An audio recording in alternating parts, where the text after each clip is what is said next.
मित्रों, यह एक सवाल है कि अच्छे लोगों की मृत्यु जल्दी क्यों हो जाती है। अक्सर यह देखा जाता है कि अच्छे से और धर्म से चलने वाले लोगों की मृत्यु अक्सर जल्दी ही हो जाती है। शास्त्रों में तो बताया गया है कि कलयुग में लोगों की उम्र 30 साल ही रह जाएगी और कलयुग का अंत होते होते इंसान की औसतन उम्र 20 साल ही रह जाएगी। आपने यह भी सुना होगा कि भगवान अच्छे लोगों को जल्दी बुला लेते हैं। मित्रों, धर्म कोई सा भी क्यों ना हो, हर किसी में यही बताया गया है कि जिसने इस धरती पर जन्म लिया है उसकी मृत्यु निश्चित है। और अगर बात सनातन धर्म की करें तो इसकी एक मान्यता के अनुसार बच्चे के जन्म की छठी रात ही ब्रह्मा जी उसकी किस्मत लिख देते हैं, जिसमें उसके आने वाले कल जैसे विवाह, पढ़ाई, नौकरी, यहाँ तक कि मृत्यु की तारीख तक शामिल होती है। यह निर्णय तो भगवान ही करते हैं कि किसकी उम्र कितनी है। आपने यह कहावत भी जरूर सुनी होगी कि जितनी चाबी भरी राम ने उतना चले खिलौना। दोस्तों, इस कहावत में साफ है कि किसकी मृत्यु कब होनी है यह तो भगवान ही तय करते हैं। वैसे तो अच्छे लोगों की मृत्यु जल्दी हो जाने के पीछे कई कारण हैं, लेकिन पहला कारण समझने के लिए आपको यह जानना होगा कि हम जो कुछ भी इस जन्म में करते हैं उसका जवाब हमें ऊपर यमराज को देना होता है। अगर उसके पाप का पलड़ा भारी होता है तो उसे नर्क में यातनाएं काटनी पड़ती हैं, और अगर पुण्य का पलड़ा भारी हो तो उसे स्वर्ग का सुख मिलता है, और यही चक्र कई युगों तक चलता रहता है जब तक उसे मोक्ष की प्राप्ति नहीं हो जाती। इस मृत्युलोक में हर कोई अपने किए की सजा ही भुगतने के लिए आता है। कोई आत्मा इंसान बनती है तो कोई जानवर के शरीर में प्रवेश करती है, ये उसके संचित कर्मों के आधार पर ही तय होता है। इसके अलावा उसे जन्म देने वाले माता पिता के संस्कार भी उसके अंदर आते हैं। इसके बाद वो जो कर्म करेगा उसके हिसाब से उसे पुण्यात्मा या फिर दुरात्मा कहा जाता है। अब यही पुण्य आपकी मृत्यु की तारीख को भी बदल देते हैं।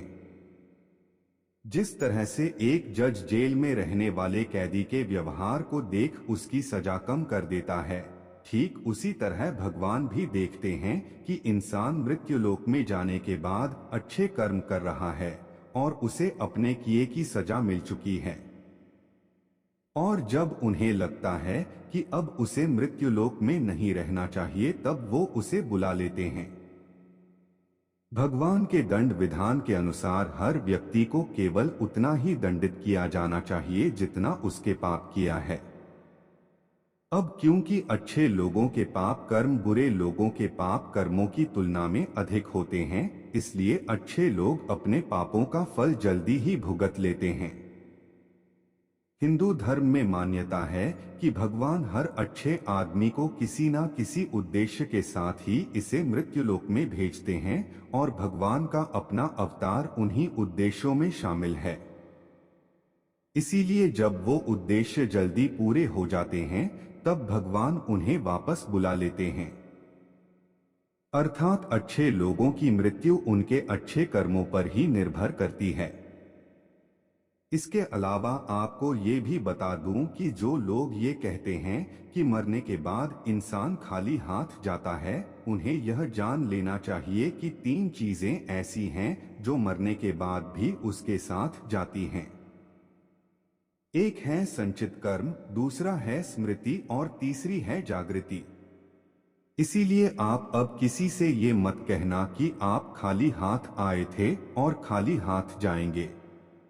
क्या आपने कभी एकांत में यह सोचा है कि आपको यह मानव जीवन क्यों मिला है? तो दोस्तों, महाभारत में युधिष्ठिर महाराज के एक प्रश्न के उत्तर में भीष्म पितामह ने कहा था कि मनुष्य से बढ़कर कोई भी जीव नहीं है।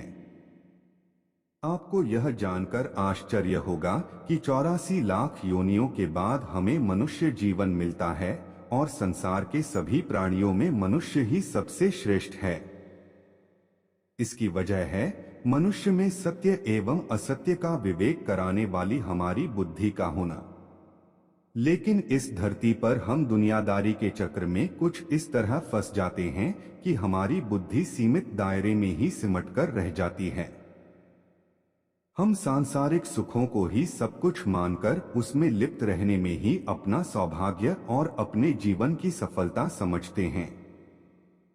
यही गलती हम कर जाते हैं, क्योंकि इसके बावजूद कोई भी व्यक्ति यह दावा नहीं करता कि वह पूरी तरह से सुखी है। सच्चाई यह है कि हमें सामान्य मानव जीवन के उद्देश्य की पूर्ति के लिए निरंतर प्रयास करते रहना चाहिए। यह सच है कि अपने और अपने परिवार का भरण पोषण की जिम्मेदारी हमारी है और हमें इसे हर हाल में निभाना चाहिए।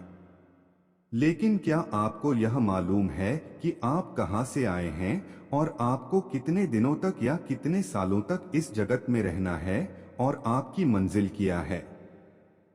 तो इन प्रश्नों के उत्तर में ज्यादातर लोग यही कहते हैं कि पता नहीं, ऐसे लोग बड़े ही अजीब होते हैं। वो यात्रा तो कर रहे होते हैं पर यात्रा के संबंध में उन्हें कुछ जानकारी नहीं होती। उन्होंने मानव जीवन पाया है लेकिन उन्हें अपने जीवन का लक्ष्य मालूम नहीं होता। हमारे आपके जीवन का मतलब है एक उद्देश्य खोज लेना और अपने भीतर शांत रहना। कहा गया है कि मनुष्य आनंद लोक का वासी है और आनंद के परमधाम तक पहुंचना ही उसके जीवन का एकमात्र लक्ष्य भी है। इसलिए मनुष्य को इस संसार की मृग मरीचिका से निकलकर भव्य जीवन की प्राप्ति के लिए साधना के मार्ग को अपनाकर अपने गंतव्य को पहचानना चाहिए। इसी तरह दोस्तों, श्रीमद् भगवद गीता में भी भगवान श्री कृष्ण कहते हैं कि ये एक आध्यात्मिक और ईश्वरीय जीवन का पद है जिसे प्राप्त करके मनुष्य मोहित नहीं होता। अगर कोई जीवन के अंतिम समय में भी इस तरह की स्थिति में हो तो वह भगवत धाम में प्रवेश कर जाता है। मनुष्य कृष्ण भावनामृत या दिव्य जीवन को एक क्षण में तुरंत प्राप्त कर सकता है और हो सकता है कि उसे लाखों जन्मों के बाद भी यह प्राप्त न हो। दोस्तों, यह तो सत्य को समझने और स्वीकार करने की बात है। भगवत गीता कहती है कि वास्तविक जीवन का शुभारंभ इस बौद्धिक जीवन के पूरे होने पर होता है। दोस्तों, इन सभी बातों से यह तो स्पष्ट होता है कि हम सभी एक निश्चित समय के लिए धरती लोक पर आते हैं और कुछ विशेष कर्मों को करने के लिए आते हैं। जब हमारे कर्म पूरे हो जाते हैं और इस जीवन के लक्ष्य प्राप्त हो जाते हैं तो प्रभु हमें परलोक में एक सहज जगह प्रदान करते हैं। भगवान कृष्ण और अन्य कहते हैं कि वास्तविक जीवन तब शुरू होता है जब यह भौतिक जीवन समाप्त हो जाता है। मित्रों, जो लोग सदाचारी होते हैं और जीवन में अच्छे कर्म किए होते हैं वे वास्तव में विशेष होते हैं। जब उनकी मृत्यु का समय निर्धारित हो तो दोस्तों उनको इस दुनिया को छोड़कर आगे की यात्रा जारी रखनी होती है। धन्यवाद।